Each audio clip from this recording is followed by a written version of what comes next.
this project is for a watercolor party that I'm having. This is the second time I've had a party for watercolor, and this is one of the leftovers I had from the last party. As you can see, it's a pretty big watercolor canvas. This was a mistake. Basically, all of the canvases at that time were this size. It took longer to complete. It took a lot more paint and, of course, a lot more watercolor paper.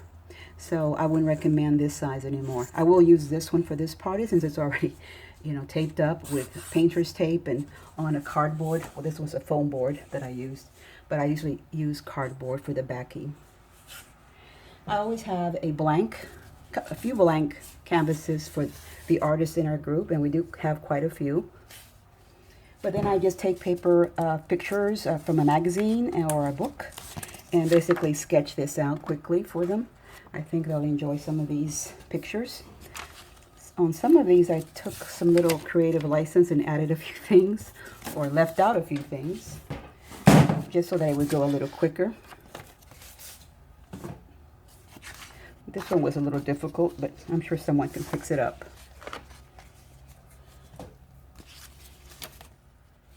Flowers is always popular. And I have to provide, of course, all the brushes for watercolor and some of the things that you need, like erasers for those who want to correct some of the lines that I made. Perhaps they don't like them, or they can change them, and that's fine. And also a sharpener and maybe some rulers for them to use as well. Some of the sketches I did in graphite pencil, and some I did in watercolor pencil. Here's some more.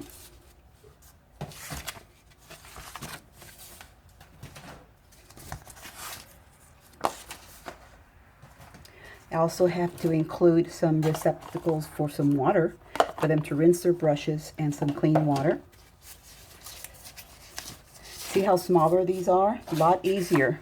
Less paint is used, less time it takes to finish the project, and then we can have fun talking about each other's work. And of course, you have to have the paints. I went ahead and divided these in little baggies, and the reason for that is I'm going to go ahead and squeeze out the paint for the ones painting all these watercolors. Last time what I did was I let them squeeze out the paint, and guess what? I had a lot of watercolor paint left over, so that really just went to waste. So what I'm going to do is I'm going to squeeze out, of course, the primary colors of blue, yellow, and red, maybe some black and white, and then show them how they can, or I'm going to print out actually a little piece of paper where they are instructed on how to mix the secondary colors. So they'll do that. If we do run out of watercolors, then I'll have the basic acrylics that they can use as well. If they go ahead and mix that with some water, it'll look and feel like watercolor, so that'll be fine. Have a few more.